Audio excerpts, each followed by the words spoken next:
Nah, tapi yang perlu kita semuanya ketahui nih, Kepres itu belum menandatangani pemindahan IKN. Sampai kapan? Sampai saat ini. Oh iya, Betul sekali.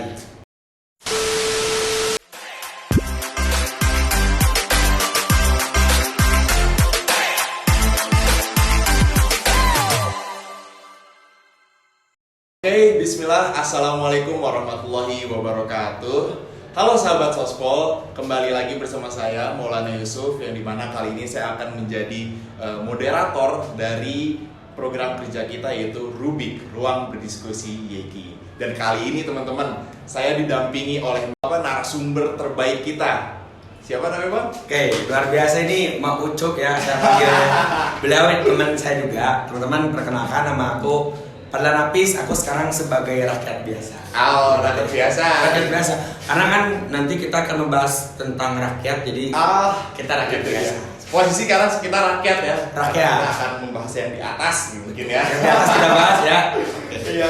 Mungkin sebelumnya Bang Hafiz pengen tahu nih, kalau kesibukan dari Bang Hafiz untuk saat ini sebagai rakyat biasa tuh apa gitu kalau boleh tahu? Oke, kesibukan saya mungkin Ucup, hari ini saya memperjuangkan hak-hak mustahil melawan hak-hak mustakbir.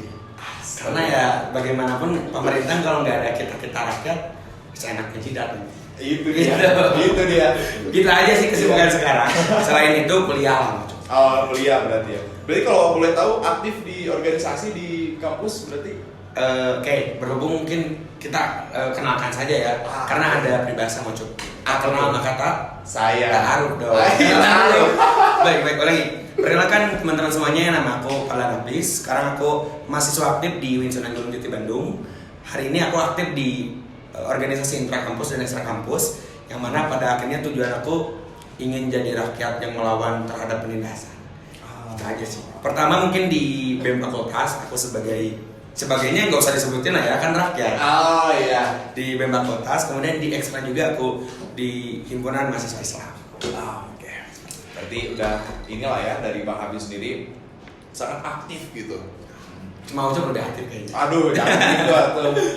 Sebenarnya pengen nanya aja gitu kan, kita sebagai rakyat biasa, apalagi dengan isu terbaru gitu kan, bukan isu baru sih, berita terbaru gitu kan, kemarin itu yang hangat-hangat itu, bahwasanya pelantikan presiden baru kita gitu kan, Pak Prabowo dengan wakilnya Pak Gibran Rakabuming Raka, yang dimana beliau adalah merupakan putra dari Pak Joko Widodo ini sendiri, yang presiden sebelumnya gitu kan.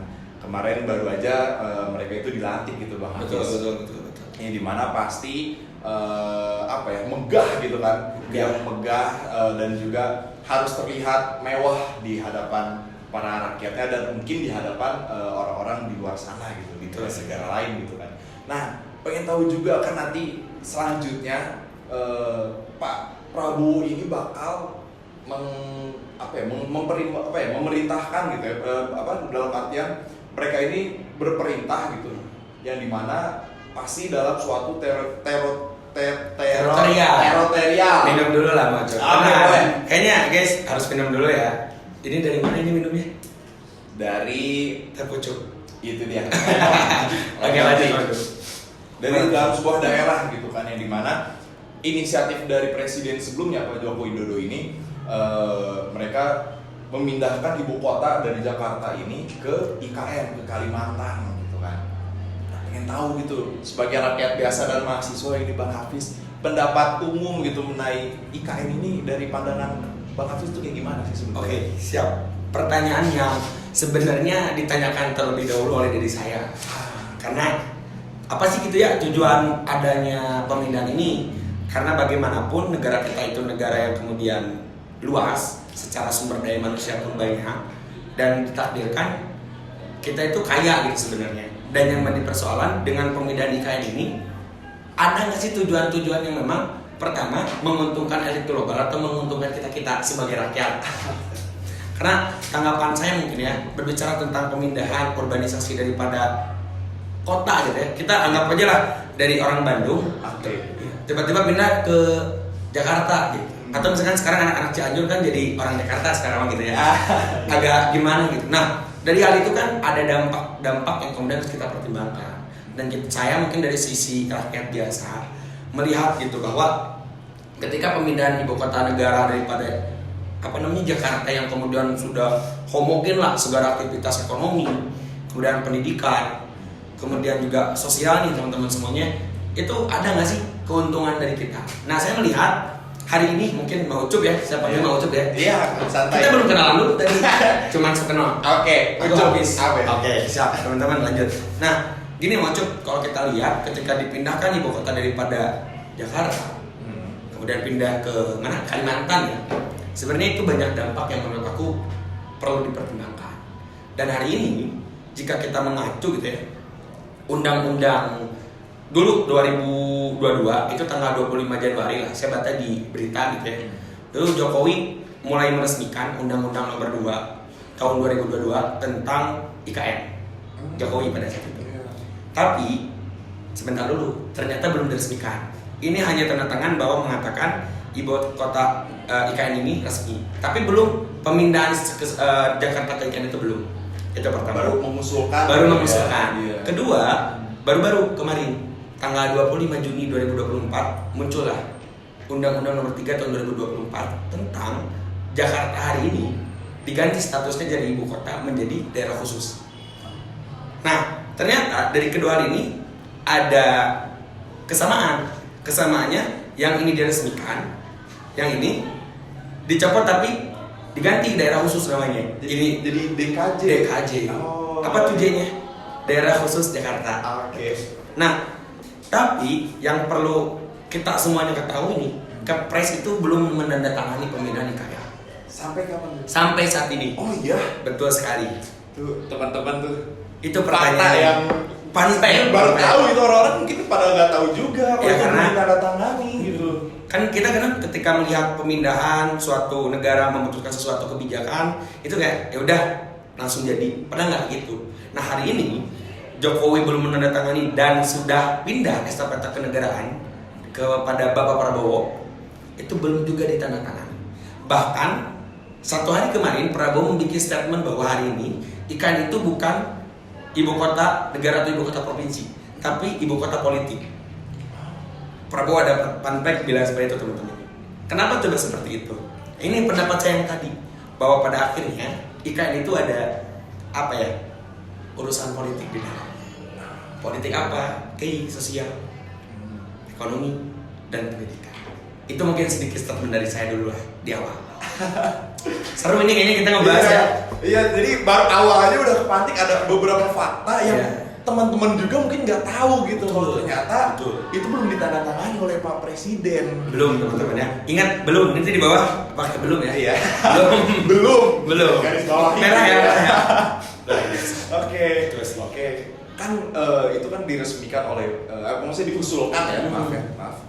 Diusulkan oleh Pak Joko Widodo gitu kan untuk IKN ini, dan sekarang kita sudah mengganti jabatan oleh Pak Prabowo dan Pak Gibran Rakabuming Raka gitu kan, yang dimana sekarang ini di bawah kepemimpinan mereka, yang dimana nanti kan bakal di sana gitu kan. Nah kira-kira dari menurut Bang Hafiz gitu kan, ini ada keberlanjutan nggak sih di bawah kepemimpinan Pak Diteruskan Prabowo? atau tidak ya? Iya, itu dia. Oke. Mungkin ini Ucup, sebelum kita ngebahas ke arah apakah dilanjutkan atau tidak, ya saya nggak ingin kemudian diam terhadap kondisi negara hari ini gitu ya. Karena ya apalagi sebagai mahasiswa dan rakyat gitu ya, yang kemudian perbedaan kita ya tentu harus up to date terhadap isu-isu terkini, apalagi isu-isu negara. Nah kalau kita lihat kemungkinannya mungkin menurut saya ya akan dilanjutkan. Karena pertama mungkin kenapa saya berani mengomongkan seperti itu, ada aspek di mana di sana wakil presiden. Iya. Saya nggak akan membahas lebih jauh lah ya. Mungkin teman-teman bisa melihat daripada yang lain. Cuman di situ kan pada akhirnya ada penerusan daripada yang sebelumnya karena atas dasar ya kedekatan dan sebagainya. Itu pertama. Kedua, memang pada akhirnya kalau kita lihat, kalau IKN kemudian tidak dilanjutkan, dampaknya mungkin bisa lebih buruk menurut saya. Pertama, anggaran yang sudah dikeluarkan sudah berapa untuk IKN? Betul. Itu pertama anggaran. APBN negara yang kemudian hari ini dikeluarkan untuk IKN sudah berapa triliun, bukan miliar lagi. Tapi tentu kalau kita kaji lebih mendalam, pada akhirnya ada peribahasa gini, sebelum nantinya payung itu masuk air gitu ya. Iya. Sebelum kita kehujanan oleh air gitu. Oh iya. Sorry. Kita mending sedia Payung sebelum Nah, hujan. menurut aku gini, ini sebenarnya sebagai rakyat gitu ya. Kenapa sih nggak kemudian kita memanfaatkan daerah-daerah pesisir yang kemudian belum baik secara pendidikan, sosial ekonomi dan lain-lainnya. Tapi kenapa kemudian tiba-tiba pengen pindah ke sana, ke Kalimantan? Oke, dalihnya agar lebih luas, agar pemanfaatan teori ekonomi lebih luas juga. Tapi jadi persoalan adalah anggaran yang dikeluarkan besar, dan dengan besarnya anggaran apakah jadi atau berhasil atau tidak. Tapi menurut saya bisa jadi diteruskan karena alasannya itu. Iya. Dan yang ketiga, mungkin dari beberapa berita ya, terusus saya membaca lah dari beberapa jurnal, 2 jurnal sih nggak 2 beberapa. Tapi kalau 2 kan beberapa ya. Iya, udah. Nah, itu jurnal Pos Media volume 01 itu bilang ternyata di IKN hari ini dampak pemindahan ibu kota sementara gitu ya, itu banyak ternyata rakyat-rakyat yang tanam sawit dalam pohon-pohonan ya, itu ternyata banyak dibabat habis oleh negara. Oh, untuk kepentingan Untuk kota kepentingan itu ya. Itu pertama. Berarti kan dari segi penghasilan nggak ada. Itu komentar boleh dilihat langsung aja. Mungkin di YouTube banyak. Saya nonton juga di dokumenter Manajemen Health. Coba dilihat aja. Itu pertama. Kedua, aspek pendidikan. Pendidikan di sana tidak rentan sekali untuk teman-teman sekarang bisa bersekolah. Jadi bagi saya ya, biar tidak kemana-mana perihal ini gitu. Sebenarnya yang saya tanyakan, ngapain sih IKN gitu? Ya nggak sih? Tapi kalau misalkan dilanjutkan, ya bisa aja sih. Tapi kan Bang, kalau boleh tahu juga, kita mungkin melihat juga gitu ya teman-teman di beberapa statement kayak misalkan di Instagram, di sosial media yang lain gitu kan. Dan kita juga melihat langsung gitu. Kan Jakarta itu kan udah padat Bang, Ya, udah tahu gitu. Dan mungkin usulan dari Pak Jokowi ada benernya juga gitu. Untuk biar Jakarta ini gak semakin padat, Biar tidak merata ya, gitu. betul, siap. Ya. Apalagi sekarang isu-isunya kan tanggul betul. Itu dia kan. Banjir melanda. Kita Monas tenggelam kan gimana ceritanya? Kalau kita orang Bandung mungkin aman ya. Iya. Tapi kan orang Jakarta nggak tahu. Mas Ucup sendiri orang mana nih? Saya orang Bandung. Oh, Banten. Banten mah enggak lah. Paling Banten mah Selat Sunda. Gitu. Enggak, bahkan saya tinggalnya di pesisir pantai. Sebelah mana tuh? Ujung. Anyer itu. Kayaknya Anyer itu ada kenikmatan yang indah ya teman-teman. Nanti kita next main lah ke sana ya. Kita out dari topik ya tadi ya. Tapi gini Mas, oke lah, itu jadi dalih yang kuat untuk saat ini. Banyak orang, para pakar, baik itu menteri itu mengatakan seperti itu. Kenapa pada akhirnya ibu kota dipindahkan? Pertama, secara stabilitas itu sudah tidak stabil. Penduduk yang semakin tinggi, kendaraan yang kemudian semakin banyak perharinya, kemacetan yang melanda dan banjir yang kemudian tidak ada hentinya, itu yang jadi persoalan Jakarta hari ini.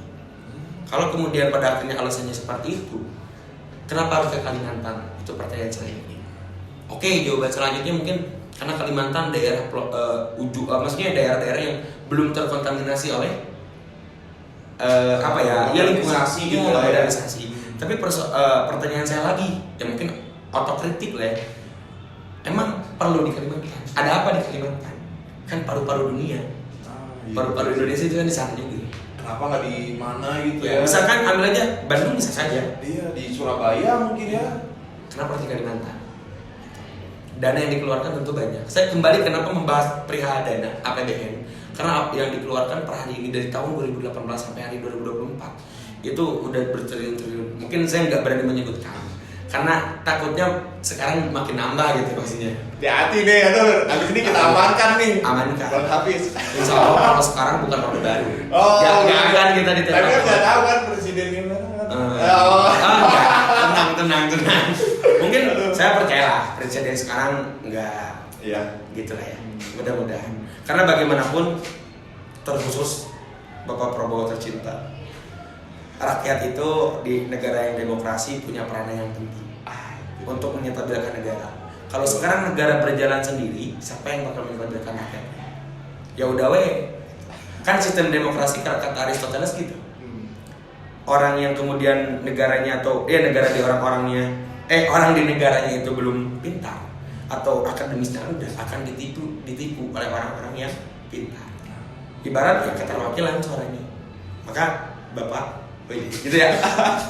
Mudah-mudahan ini di shoot nanti kemana gitu. Dipotong scan-nya. Kita lanjut nih yang tadi Mas. Ya, gitulah intinya. Memang dari yang tadi menurut aku masih bisa terbantahkan. Tapi memang di satu sisi lain kita bisa melihat potensi di Kalimantan juga. Kemudian yang negara yang agraris juga Indonesia. Jadi untuk pertanyaan yang kemudian dilontarkan ada kritikan, tapi tentu mungkin ada pertanyaan lagi dari saya yang kemudian kenapa harus di Kalimantan? Itu sih kalau dari saya dulu. Mungkin juga gitu ya Bang Hafiz, kita berkaca mungkin ke negara-negara besar. Ini boleh minum saya? Iya, makanya makan aja sekaligus. Saya minum ya. Sok makan. Minum dulu. Kita minum dulu. Cheers.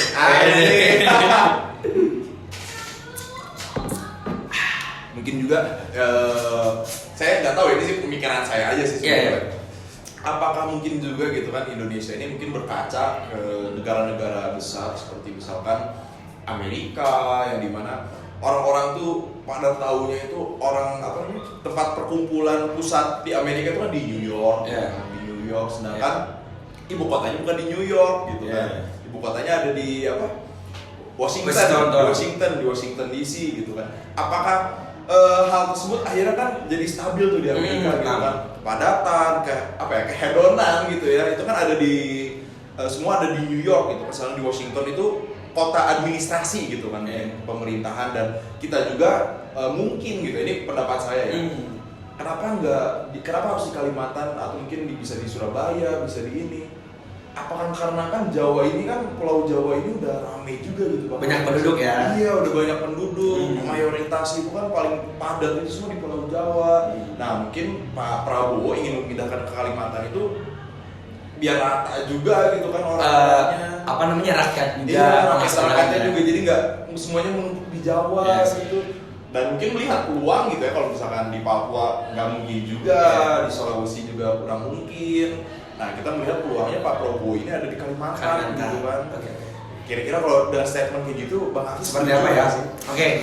Sebenarnya saya sendiri berangkat daripada individu, bisa dibilang mungkin saya tidak bisa mengatakan saya setuju dan tidak sebenarnya. Kenapa seperti itu? Karena memang ada aspek-aspek yang harus diperhatikan Mas, perihal yang tadi gitu. Saya tetap menekankan itu. Kalau misalkan di dalam bukunya si Karl Marx tentang teori Das Kapital, mungkin anak-anak ekonomi mungkin sudah membaca ya. Mungkin yang saya ketahui itu bahwa pada akhirnya sistem ekonomi itu adalah sistem bagian terpenting di suatu negara. Kenapa penting? Karena berbicara pendidikan, berbicara sosial, politik tidak jauh daripada ekonomi. Betul.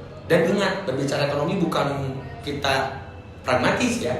Tapi bagaimanapun ekonomi adalah suatu sistem yang kemudian harus kita lakukan, harus kita benarkan. Nah, sekarang berbicara mengenai pemindahan yang tadi.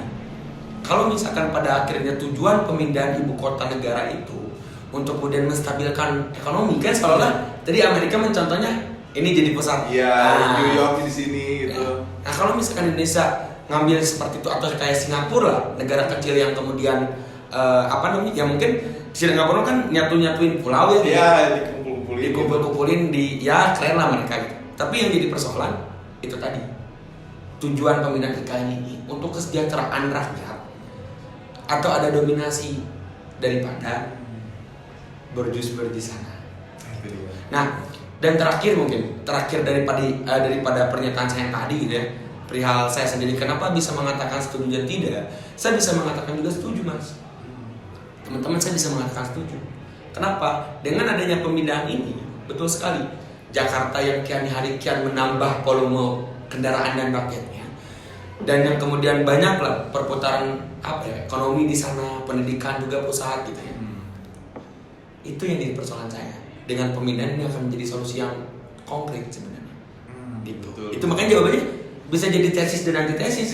Makanya kita cari sekarang solusinya kayak gimana. Itu dia. Itu solusinya. Jadi kita sebagai mahasiswa dan rakyat biasa juga gak hanya sekedar mengkritik juga gitu ya. Tidak hanya sekedar mengkritik, tapi kita juga membantu pemerintah juga untuk mencari solusi gitu ya. Sepakat gitu. Karena gini Mas, teman-teman hari ini Gen Z terus saya mungkin kan generasi milenial itu 15 sampai 30-an ya.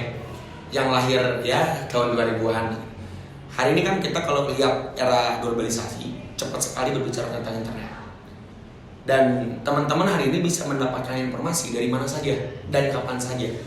Bisa jadi kabar IKN hari ini benar-benar seolah-olah bagus. Bisa jadi besoknya seolah-olah jelek. Tergantung daripada siapa yang kemudian membuat laporan itu. Iya, betul. Karena kita sebagai kaum terdidik, saya mengambil lagi teori mas. Ada bukunya propaganda media dari teorinya Noam Chomsky, teman-teman boleh lihat. Jadi media itu diperuntukkan untuk orang-orang yang punya kepentingan.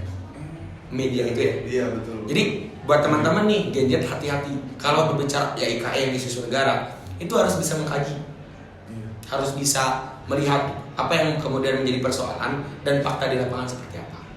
Karena kalau kita lihat kadang adanya hoax, adanya kritikan itu tidak dibarengi dengan solusi. Iya, setuju. Jadi mau kritiki bahwasanya negara A, B, tapi mana solusi yang ditawarkan?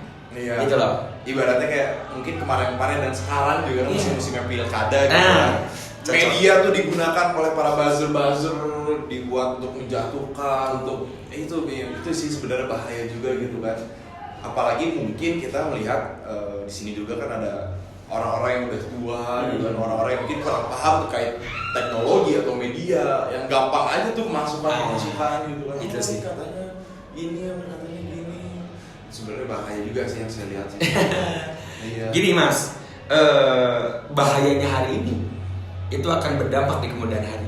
Contoh saja, pilkada ya, banyak momen-momen politik dimanfaatkan oleh para calon, oleh para tim pemenangan.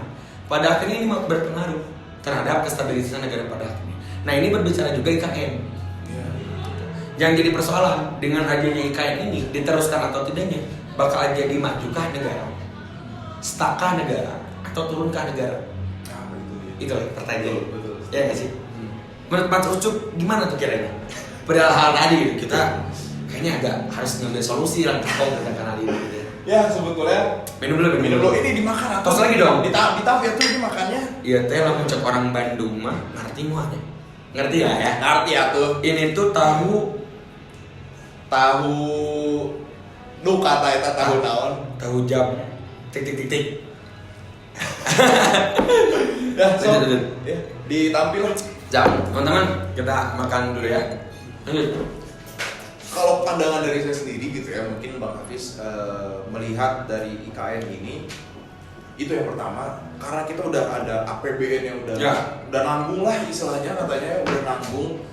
Tinggal kita sekarang mahasiswa lebih mengembangkan gitu Bang Hafiz, lebih mengembangkan dan apa aja sih solusi dari mahasiswa gitu, selain dari mengembangkan gitu kan. Mengembangkan mungkin dengan caranya di media sosial atau mungkin dengan caranya kita pindah ke sana, urbanisasi juga ke sana, semakin akhirnya pemerataannya dan yang lain-lainnya seperti apa gitu. Itu menurut pandangan saya gitu kan. Tapi kalau dari pandangan Bang Hafiz sendiri gitu, kita sebagai mahasiswa tuh harus apa melihat dan kedepannya gitu. Oke. Kita tidak muluk-muluk di diskusi kali ini. Apa namanya, Rubik? Ya, Rubik. Mudah-mudahan duduknya kita berdua di sini Mas ditonton oleh para rakyat Indonesia. Para rakyat Indonesia dan tergerakkan hati juga. Mahasiswa juga ya. Iya. Kita bergerak bersama untuk keberlangsungan IKN ini. Mungkin satu hal dari saya. Perihal daripada IKN ya. Bagaimana sih langkah konkret yang kemudian kita bisa lakukan? Pertama ya, mengawal terlebih dahulu. Mengawal dengan cara apa? Hari ini kan Gen Z itu biasanya tunjuk tangan gak sih? Lu terus maju, lu terus lalu, tapi gak mau maju gitu ya, kayak nyuruh-nyuruh orang gitu. Nah, maksud aku mengajak teman-teman milenial, anak muda, rakyat siapapun itu yang kemudian mendengar podcast ini, kita kawal negara hari ini, keputusan-keputusan yang kemudian dilakukan. Terus tentang IKN ini bakal bagaimana? Karena hari ini kadang kita dipropaganda Mas, kabar A terbawa oleh kabar A, kabar B terbawa oleh kabar B. Sedangkan ini IKN itu mungkin anak cucu kita bakal punya anak gitu. Mau sampai cucu sampai cicit. Nah, apalagi cicit ya, nanti merasakan dampak yang kita lakukan hari ini, yang kita perubahan hari ini. Nah, itu pertama mengawal. Kedua, kita juga harus berani berbuat, ambil langkah, ambil peran. Apa perannya? Mungkin karena kita sebagai mahasiswa ya, anak pendidikan ini, apa anak PB ya? APB? FPB, iya betul. Tuh ini anak ekonomi, saya anak pendidikan. Ini perpaduan yang masuk kayaknya ya. Iya, Nah, betul lah. berbicara ekonomi, ya mungkin anak ekonomi kita kawal itu kurs jumlah impor ekspor lain sebagainya, Iya. yang kemudian itu bisa mempengaruhi. Inflasi deflasi Nah. juga gitu ya. Ini udah keluar ekonomi. Jangan atau Itu maksudnya, itu salah satu contoh konkretnya. Karena ya bisa jadi pertimbangan itu akan menjadi sudah pertimbangan gitu. Itu pertama. Kedua, berbicara tentang pendidikan saya. Pendidikan hari ini yang kemudian menerapkan sistem daripada Finlandia, kampus merdeka, belajar merdeka, tapi outputnya masih ada anak-anak SMA nggak bisa baca. Boleh teman-teman lihat saja dimanapun, banyak anak-anak SMA yang hari ini berani melawan terhadap gurunya. karena kampus merdeka itu. Saya nggak menyalahkan kampus merdeka ini, sistem pendidikannya. Sistem pendidikannya. Gitu. Karena kalau dulu ini sedikit autokritik tentang pendidikan ya, agak sedikit melebar nih Iya, sedikit. nggak apa-apa. Iya. Pendidikan hari ini kan nggak ada UN, gitu. Ya nggak? Iya betul. Nggak ada tes di SMP ke SMA tuh kayak gimana, nggak ada. Jadi seolah-olah orang tua hari ini tuh tertantang untuk ya sudah yang penting sekolah dan masuk. Output daripada dia belajar dan masuk kelas itu apa? Itu loh permasalahan hari ini. Itu pertama. Kedua, saya mengkritiki sistem pendidikan tentang zonasi. Kenapa juga? Kenapa? Zonasi itu mengakibatkan kurang untuk teman-teman itu apa ya? Bersaing, berprestasi. Oh, iya. Karena apa? Contoh aja nih di Bandung ya. Dulu zaman saya nih 2000 berapa ya? Zaman saya kayak udah tua aja. Masih muda teman-teman. Dulu nih Mas, waktu saya dari SMP ke SMA itu kan masih ada UN. Betul. Mungkin dari SD ke SMP lah, sorry SD SMP. SMA ke SMP ke SMA itu udah mulai tuh ada zonasi. Itu dulu dengan adanya zonasi ada lagi hal politis di sana. Tiba-tiba kakak dan akte yang asalnya orang mana jadi orang sini biar masuk sekolah ini. Itu terjadi di Kota Bandung. Itu pertama. Kedua, yang tadinya misalkan SMA salah satu favorit di Bandung ini, yang kemudian orang-orang berlomba itu jadi tidak favorit. Karena apa coba? Karena ya saya mudah di sini Ya, aja. orang sini saya. Seorang sini, apalagi yang yang dia dekat di SMA favorit ya. Enak kan? Iya. Itu jadi bonusnya, makanya timbullah akhirnya barudak. Well. Timbullah barudak Sama tuh huruf. Iya, jadi nongkrong di sekolah dekat ke rumah enak kan? Iya. Balik. Nah, mungkin kritikan saya terhadap pendidikan salah satunya itu gitu. Perihal daripada sistem zonasi, sistem guru yang tidak kemudian hari ini kan guru di Finlandia itu minimal S2. Dan gaji guru itu di sana kan Makmur ya, sejahtera aja. Balik lagi kemana coba? Ekonomi. Itu. Karena kebutuhan manusia itu ada 3. Ekonomi, sosial, pendidikan. Itu. Ya mungkin kalau misalkan kita selaku Islam, hubungannya kan 3 tuh segitiga nih ya. Iya. Hablum minallah, hablum minanas dan hablum minal am. Kita harus bagus terhadap Tuhan, menjaga keaslian lingkungan. Kita bagus terhadap manusia, sosial, dan kita harus bagus terhadap alam. Kan itu contohnya. Iya. Nah hari ini berbicara tentang IKN itu menurut saya pertimbangan itu banyak ekonomi pendidikan. Oke, kita kan melihat juga gitu kan, Bang Hafiz. Kalau misalkan zonasi juga kan katanya itu kan jadi rata gitu, setiap sekolah tuh ada yang pinter-pinter juga. Nah. Orang-orang pinter tuh kan Iya. ada di setiap sekolah kalau kita menerapkan zonasi. Zonasi. Iya. Oke. Pertanyaan saya, buktikan data izin teman-teman semua yang nonton nanti ya. Buktikan data terusus di Kota Bandung ya, dari Kota Bandung. Sekolah mana yang kemudian hari ini merata secara berprestasi? Tidak. Iya sih. Kenapa? Itu tadi ruang-ruang untuk kita apa ya? Bersaingnya kurang karena merasa masuk sekolah itu biasa. Mas nih dari Banten masuk UPI, senang apa tidak dulu? Wih, seneng lah. Jujur. Jauh. Karena apa? Ada hal yang ada ajang kompetisinya gitu ya. Itu. Nah, saya balikan lagi ke IKN lagi. Tetap itu yang kemudian harus pemerintah perhatikan. Kenapa nggak kemudian membereskan dulu satu persatu permasalahan hari ini, pendidikannya, ekonominya? Kenapa kemudian harus dikesanakan gitu? Kenapa anggarannya nggak dipakai untuk kesejahteraan hari ini? Itu Mas, point of view yang saya ingin digarisbawahi. Nah, kita ngelihat juga mungkin sekarang menyambung juga gitu pendidikan dengan IKN gitu ya. kita ngelihat di IKN ini banyak masalah pendidikan yang terbelakang lah istilahnya gitu kan. Dengan hadirnya menurut mereka pemerintah ini dengan dipindahnya di IKN akhirnya bisa merata gitu, bisa merasakan. Nah, tapi kan satu sisi bisa aja ini kan konsepnya kayak kapitalis gitu Bang. Tapi di film-film apa tuh namanya? Yang orang-orang borjuis aja yang bisa ngerasainnya. Yang IKN yang daerah yang bagusnya aja yang orang Kalimantan pinggiran nggak terasa apalagi pendidikannya, nggak bisa sekolah, ambil aja gitu sama kan. aja sama aja gitu kan. Nah kalau menurut pandangan Bang Hafiz gitu, apakah itu terrealisasikan atau dampaknya seperti tadi gitu ya? Yang dikatakan. Saya juga pernah melihat, juga membaca juga nih, juga melihat di YouTube lah. Jadi ternyata pemindahan IKN itu ada 3 lapisan mas. 3 lapisan itu daerah terluar, daerah dalam, dan daerah khusus. Daerah terluar di sini, bagaimana kemudian pemerintah itu menyiapkan sekolah-sekolah juga hal yang fundamental untuk orang-orang bekerja juga. Itu daerah terluar. Kayak ya udah rakyat kayak tadi dibilang. Kedua, daerah-daerah dalam. Dan daerah dalam itu dekat dengan daerah khusus di Kalimantan itu. Nah, daerah dalam di sini itu sudah mulai ada bangunan-bangunan yang berdiri megah. Oh, iya kayak patung. Yang patung itu udah masuk di khusus. Itu di khusus. Itu khusus daerah. Jadi terbagi menjadi 3 lapisan. Luar, dalam, dan khusus. Nah, di dalam ini udah mulai tuh ada gedung, ada apa gitu. Tapi ya tetap untuk kemudian kasarnya mah kalau di khususnya bosen, kita main ke dalam ke mall gitu. Nah, satu lagi daerah khusus. Daerah khusus itu yang itu patung namanya patung buatan nyoman isi apa gitu. Teman-teman harus tahu ya, nanti di bawah diketik mas biar tahu teman-teman nyoman. Nih gambarnya ini, kling. Nah, itu kan ternyata pada akhirnya pemerintah juga ada ring 1, ring 2, ring 3, nggak langsung ngebentuk semuanya.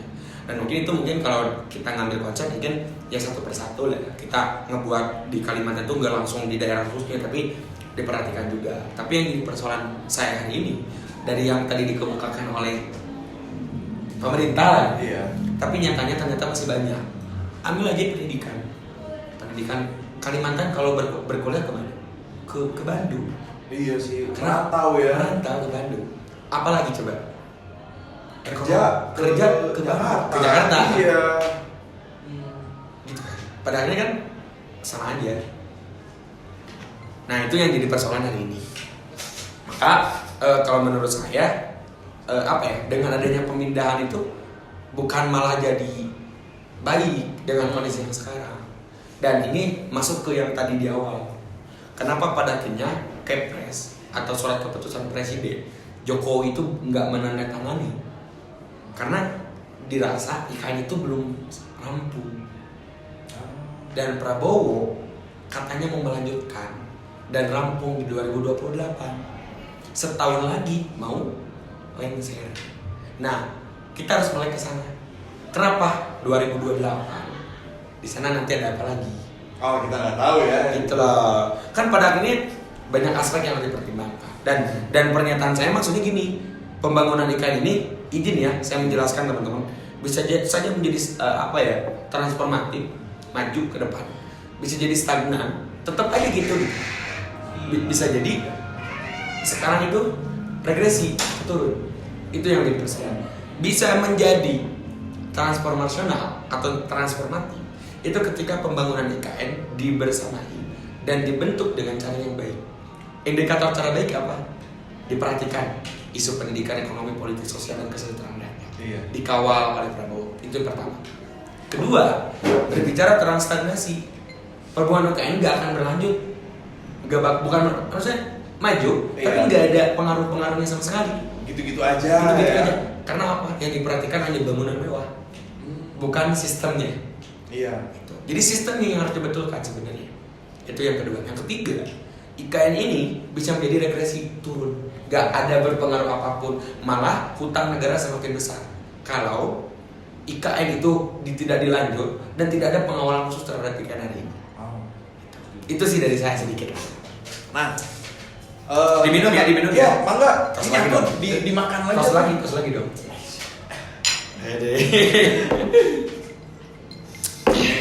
Gimana, Mas? Saya buka lah. Saya buka cus. Kita Nanti kita malu-malu kucing. iya, nanti ada lagu di bawahnya. Apa tuh? Kita bikin Roma. Wede. Aduh. Silakan Mas. Ya. Kalau gitu aku pakai Makan tangan ya? aja. Enggak, nih, bareng-bareng aja. Siap. Aduh, kalau gitu masih bareng aja. Kayaknya teman-teman nih pada kaget dan kita suap-suap gini ya. ini ya. Padahal kita di suatu di luar mah udah biasa. Jangan bilang-bilang lah. Nah, katanya juga gini ya, Bang Hafiz, pemerintah ini kan mengusung konsep kota dunia untuk semua gitu kan.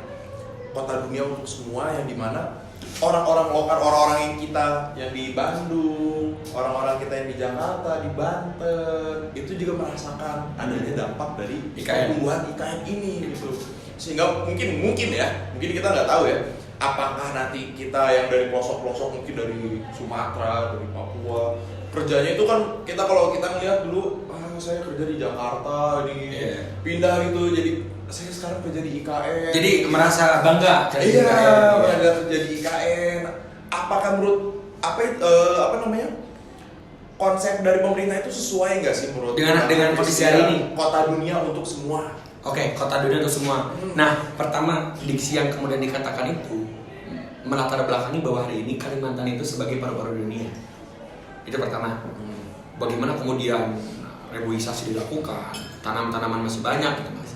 Dan itu menjadi salah satu indikator. Makanya kenapa disebut dengan kota dunia. Itu pertama. Kedua, kenapa pada akhirnya ada tujuan dan cita-cita yang mengatakan bahwa IKN itu jadi pusat atau epicentrum negara nantinya. Ini masuk ke dalam saya bahas tadi transformasional. IKN bisa menjadi negara makin pesat perkembangannya kalau memperhatikan aspek dan sistem yang tadi diberlakukan. Ini aja ambil Mas. Pernah dengar gak di Rusia itu ketika Mas anaknya nambah 1 itu dikasih uang? Oh iya. Tahu ya? Bahkan katanya di Jepang. Nah, di Jepang aja di ini dikasih uang, dibiayain kan? Nikah tuh dibiayain katanya. Maksud aku, apa perbandingannya nantinya di IKN? Bisa jadi negara bisa jadi menawarkan ente PNS mau gak dikerjakan di Kalimantan, tapi dengan gaji yang tinggi. Contoh ASN dan sebagainya. Nah, itu kan bagian daripada strategi yang bisa dilakukan. Tapi yang jadi persoalan yaitu tadi itu tidak gampang Mas. Nanti kita nikah, istri kita kan harus dibawa ke sana. Iya. Terus yang tadi saya katakan tentang 3 lapisan yang dibangun hanya daerah khusus. Kalau bosan mau kemana? Diam aja di daerah khusus kan enggak. Itu kita lihat kalau 3 lapisan kayak anime Attack on Titan. Ya, yang 3 lapisan gitu ya. Tembok luar, tembok ini. Nah itu dalam. bukan menjadi dikotomi sebenarnya, cuman memang tujuannya bagus. Jadi ring 1 kerjakan dulu, ring 2, ring 3. Tapi kan nyatanya selesai dan rampung atau tidak. Iya, betul. Jadi ya sebenarnya memang berbicara IKN itu cukup komprehensif Mas. Karena ya ini balik lagi ke masalah negara hari ini. Bahkan mungkin anak-anak di luar sana nggak tahu adanya IKN. Iya. Bahkan bisa jadi ya. Betul. Itu sih dari aku. Tapi ini kita agak tarik ulur sedikit ke belakang ya. Nggak diulur. Iya. Kalau tadi kan kita melihat di dampak ekonomi IKN gitu kan dari masyarakatnya. Oh iya. Tarik ulur geser ke pemerintah. Sebenarnya mau nanya, kan ada isu-isu juga nih, maaf nih ya, ini takutnya pemerintah nembak saya atau gimana aku saya Suara Tuhan, suara rakyat. Iya, itu dia. Lanjut. Katanya gitu ya. Apa betul atau mungkin pandangan dari Bang Hafiz itu gimana? Pak Presiden Jokowi ini sudah menyiapkan IKN ini untuk anaknya yang sekarang menjadi wakil presiden gitu. Jadi seakan-akan karena mungkin entah dia menyiapkan anaknya atau mungkin mempercayakan anaknya untuk menggarap untuk melanjutkan IKN ini atau bagaimana? Oke. Sebelum membahas ke sana, lihat gak kemarin adanya militer itu yang menteri-menteri, tahu kan? Oh iya, tahu ya. Yang memakai tentara-tentara. Kemah ya, Nah, kemah itu ya. Kemah kebangsaan tapi mewah. Ya gitu lah. Nah, sebenarnya gini, dari hal itu mungkin kalau misalkan ambil budget itu kan uangnya Pak Prabowo ya. Itu ada statement gitu bahwa yang mengeluarkan untuk menteri-menteri dan jabatannya kemudian melakukan wamil ini uang daripada Pak Prabowo. Tapi pertanyaan saya satu, ini kalau dikorelasikan dengan yang tadi pernyataan dari Mas Ucup, apakah ini ada strategi penyiapan perihal tiba-tiba adanya Wamil, tiba-tiba nantinya adanya IKN? Yang jadi persoalan adalah urgensinya untuk apa? Oke lah, kalau berbicara tentang Wamil, biar apa? Tegak ya biar gagah ya. Tapi kalau misalkan tidurnya itu malah di yang enak-enak kan apa? Itu mah ini ya apa? Glamping bukan glamping yang di Maribaya itu apa sih? Cikole ya tahu. Mending di sana aja. Glamping ya. bukan kemah ya gitu. Nah, maksud aku berbicara mengenai yang tadi Mas, tentang ya mungkin ada intrik politik gak gitu. Ya itu tadi. Kadang aku sebagai negara melihat negara hari ini, kadang bertanya-tanya dengan rendahnya mungkin minim bacaan dan lain sebagainya. Kadang apakah mungkin saya itu yang mungkin tidak membaca gitu atau kayak gimana? Kayak kenapa sih ada kebijakan yang kemudian tiba-tiba diberlakukan, tiba-tiba dilaksanakan, apa konsekuensi dan lainnya? Oke lah, di kalangan atas orangnya pintar-pintar, bukan kaleng-kaleng ya. Tapi aku sebagai yang S1 belum lulus juga gitu ya. Itu suka mempertanyakan gitu. Ya IKN tadi pernyataan statementnya, apakah ada nggak sih urusan intrik politik? Kalau dibilang dinas nanti kalau dibilang dinas sebenarnya ya nggak tahu lah. Tapi saya berani mengatakan itu dinas. Karena apa? Karena ya betul sekali Mas. Saya nggak bisa mengatakan itu bakal jadi lahan buat Gibran berproses. Tapi pada akhirnya pertama kita lihat umur Prabowo itu pertama. Kedua, lokusnya kemana? Kan 5 tahun ke program itu kalau transformasional itu nggak membuat sesuatu yang baru, tapi meneruskan apa yang sudah dikerjakan oleh Jokowi. Adanya Gibran di sini bisa jadi sudah dipersiapkan gitu mungkin ya. Tapi ya dipersiapkannya bagus kalau untuk kebaikan rakyat. Ya nggak apa-apa dikerjakannya sama Gibran, tapi untuk kita, bukan untuk kaum atas. Gitu. Kalau Kalimantan dekat mana? Kalimantan, Sulawesi, negara luar. Malaysia dong. Dekat dengan Malaysia. Ada satu lagi selain itu Brunei. Nah, teman-teman harus melihat ke sana. Teori ekonomi mengatakan nih, lupa saya bukunya. Jadi nanti tuh ada negara-negara yang kemudian terpinggirkan dan menjadi komoditas ekonomi. Itu negara luar, negara ketiga. Konsepnya kayak yang tadi pembagian tiga itu. Ada juga negara dijadikan negara-negara distribusi. Yang hari ini produksi misalkan, jangan dulu. Yang hari ini distribusi itu hanya kemudian menjadi jalur saja. Jalur untuk apa ya, komoditas ekonomi. Paham nggak? Iya, paham. Satu lagi ada negara-negara produksi. Negara-negara produksi di sini, mohon izin ya, Cina misalnya. Cina membuat apa ya? HP yang terkenal apa? Nokia ya, Cina tuh ya. Nokia. Saya nanya lah, teman-teman yang sekarang dipakai nih, misalkan iPhone tuh dari mana? iPhone dari Amerika. Amerika ambil saja negara pertama sebagai produksi.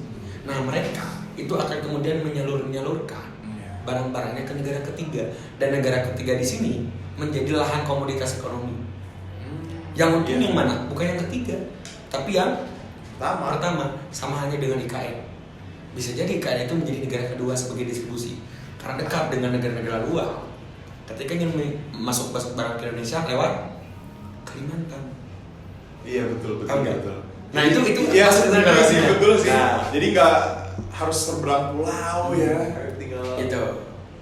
Itu masuk ke maksudnya banyak aspek lah. Maksudnya kalau kita kaji ya memang masih luas lagi ya, masih banyak banget. Itu dari satu sisi aja, apalagi yang lain-lainnya. Sambil minum aja lah. Sambil minum dilanjutin.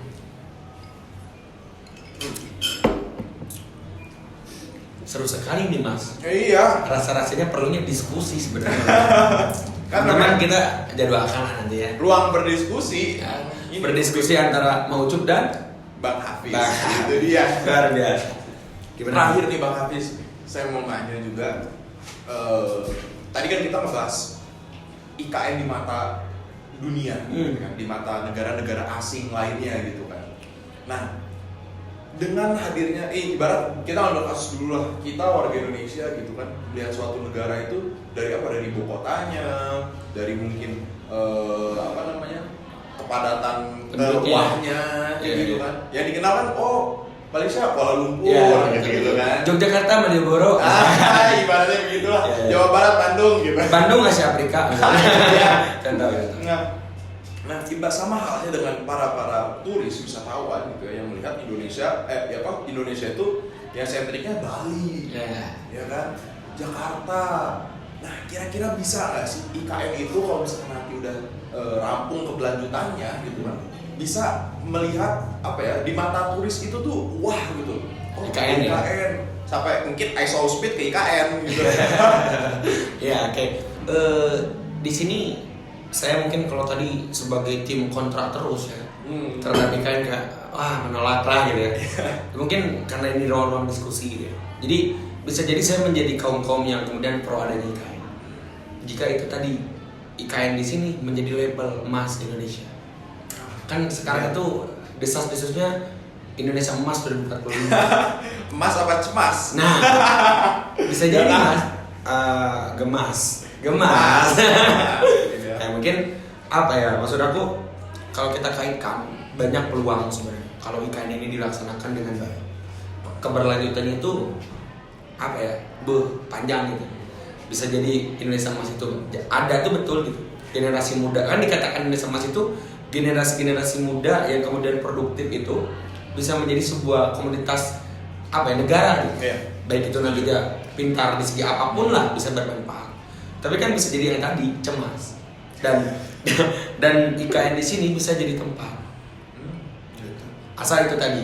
Pertama, negara harus betul-betul bijak di dalam pembangunan IKN. Mohon izin ya, bapak-bapak di atas, korupsinya dikurangi. Itu dia.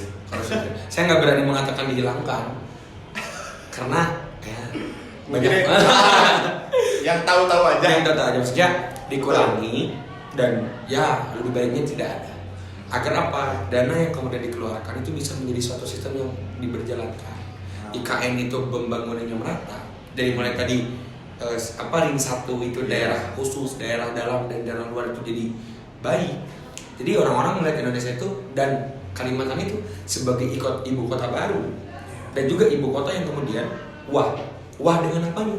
Dengan bangunan-bangunannya, dengan sekolah-sekolah barunya, dengan komoditas politik dan ekonominya, dan juga rakyatnya yang berkualitas. Karena sistemnya itu satu. Kalau misalkan pengen lihat negara itu maju atau tidak, lihatlah rakyatnya. Iya, setuju. Makanya kalau Bapak Prabowo dikritiki oleh rakyatnya, berarti Bapak sukses. Berarti pintar-pintar gitu loh. Iya. Gitu. Gimana caranya? Itu mungkin pendapat kita belum closing statement nih, masih banyak lah. Ya mungkin nanti inilah ya kita mesti ngebahas lebih lanjut. Ya, bisa ngebahas lebih lanjut. Untuk masalah mungkin di mata turis, apakah ada komoditas wisata yang lainnya di IKN, dan kalau menurut Bang Hafiz cocok gak sih kita bangun wisata gitu di IKN, dan apa sih bidang apa pariwisata yang cocok di sana? Di sana ya? Iya, sehingga akhirnya bisa menarik para wisatawan asing, turis-turis asing gitu kan. Iya. Nah, kan di sana tuh terkenal dengan hutan yang melimpah ya. Hutan yang melimpah, ya. Bisa jadi hari ini pemerintah itu membuat suatu taman hutan yang kemudian menjadi sebuah, misalkan mangrove kan itu subur ya. Iya, betul. Mangrove kan kalau di negara-negara lain itu susah ya. Karena itu tadi udara dan lain-lainnya gitu beda. Nah, itu bisa dimanfaatkan. Ya. Tapi yang jadi persoalan tadi kan sekarang memanfaatkan itu udah pada dibabar aja. Betul. Dijadiin bangunan, tapi mungkin ada ya sebagian. Itu pertama. Kedua mungkin bisa menjadikan ini negara di dalam negara. Paham gitu? Maksudnya? Jadi Indonesia negaranya Indonesia. Tapi ketika melihat IKN kayak wah ini ada negara lagi di dalam Indonesia. Tapi bukan sistemnya. Iya. Tapi lebih ke arah sosial pendidikan dan ekonomi. Okay. Bisa menghasilkan ekonomi sendiri dan lain sebagainya. Dan itu bisa menjadi langkah konkret menurut saya. Melihat hutan yang melimpah, kemudian taman hutan apa sih namanya? Taman hutan raya. Hutan raya, terus karet-karetan kan impor itu bisa. Itu sih kalau ya. Betul. Mungkin kalau wisatawan turis asing juga bosen kali ya kota. Butuh yang hijau-hijau. Iya, butuh pengen yang hijau-hijau gitu kan. mungkin bisa main ke IKN gitu ya, warga asing tuh ya yang dari Amerika, Zimbabwe. Jangan ke Bali terus, kita ada yang baru juga. Ada yang hijau-hijau. Iya. Banyak luas. Patungnya juga hijau tuh ada. Gambar apa ini? Gambar burung garuda. Nah, mungkin sedikit juga mas sebelum ya nanti kita masih ada kan apa ya teman-teman semuanya, kalau kita lihat tentang IKN hari ini bisa menjadi suatu harapan baru dan harapan nyata jika suatu pemerintahan atau negara Indonesia hari ini bisa mengelola dengan baik. Betul. Itu pertama. Kedua, ini bisa menjadi ancaman untuk negara Indonesia yang tadinya adanya IKN ini bisa menjadi sebuah peluang, tapi ancaman. Kenapa bisa mengatakan seperti itu? Pendidikan nanti akan terbengkalai, ekonomi tingkat deflasi akan mengurang, berturun, inflasi